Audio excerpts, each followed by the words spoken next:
Hello and welcome back to the Data Privacy Lawyer.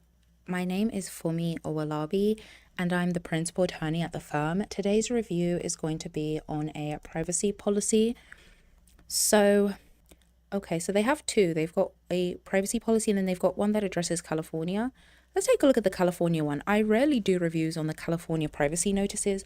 Now, let's talk about history for a minute, okay?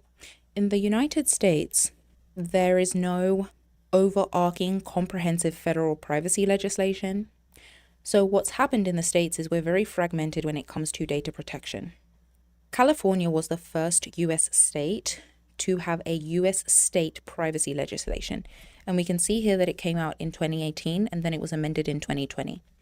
Since this date, okay, we've had many other states, over 20 of the states now, have their own US state privacy legislation. So just in 8 years, we have almost half of the states that have a state privacy legislation.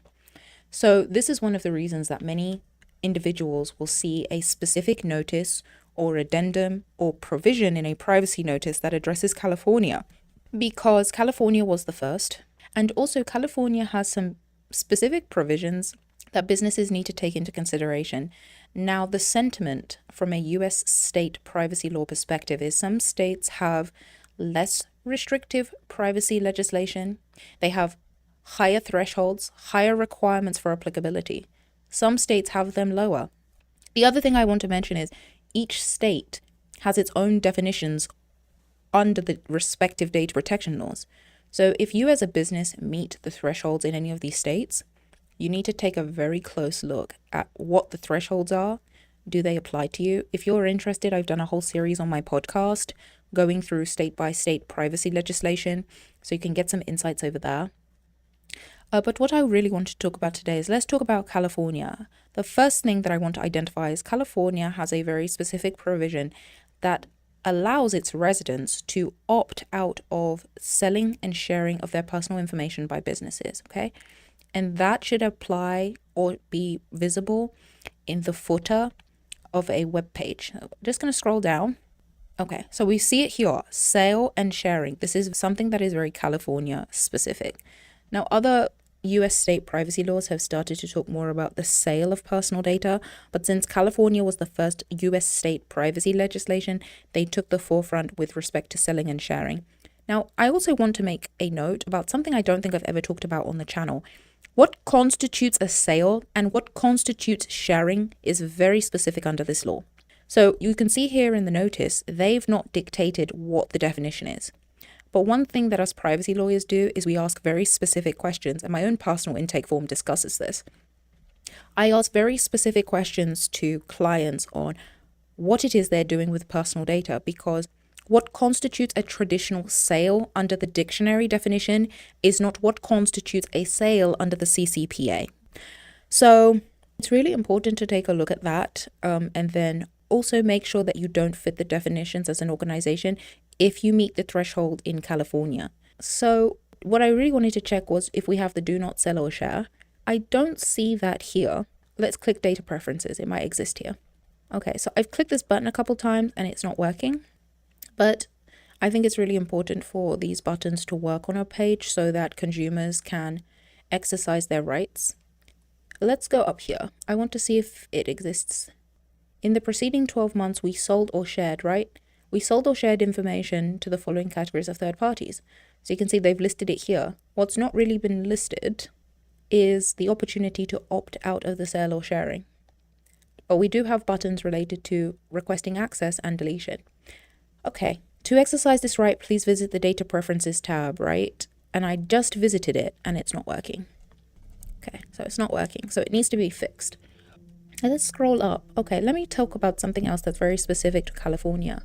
California privacy legislation requires that categories of personal data are dictated on a site. So sometimes, right, and I'm going to toggle between this notice and the other privacy notice so you can see the distinction. California requires categories of personal data to be dictated. Many times when you're on a business's website, you'll just see a list, but California has a specific nuance about dictating the categories. Some additional information they've provided here is whether it's collected or disclosed. Now, let's talk about the definition of processing. processing is a very broad terminology under data protection laws, and processing captures any operation or set of operation on personal data. So it's a very broad definition that essentially encapsulates any time personal data is touched. And I say touched because, again, touched is very broad, right? Collection under the data protection law constitutes processing. Disclosure constitutes processing, all right? So we've got here the different categories that are identified under the law, and this organization has listed whether they are collected or not. Now, something I want to mention quickly is, let's say, for example, right, your organization, right, your product that you sell is a candle, okay? You sell a candle in 2025, and then in 2026, you decide to introduce a new product like a telephone, okay? So your original product is the candle, and then in 2026, you decide to sell phones. The impact on the business by introducing a new product is a new review of their privacy notice. Because what we're articulating here today, let's take a look at when this was last updated. So this was last updated July 17, 2025, right? If anything changes about how you process personal data based on the definition I gave above, you need to conduct a new review of your notice to your consumers to articulate that your privacy practices have changed. Now, I'll tell you something that I've seen interestingly from 2025 to 2026. I see that more and more businesses are updating this more regularly. There were a couple reviews I did in 2025 where the organization hadn't updated their notice in years. Now, we know that it's really important to update these regularly for two reasons. One, has your privacy practice changed? Have you introduced a new product? Have you introduced a new service? Second, the privacy laws have changed. And I articulated that California was the first in 2018, but we now have over 20 states with their own privacy legislation. So even if your product or service hasn't changed, the laws have. And you need to take them into consideration when you draft these notices to make sure that you're in adherence. So I really hope you enjoyed this review of the California Resident Privacy Notice. If you have comments about what I've stated, leave them below and I will see you in another review.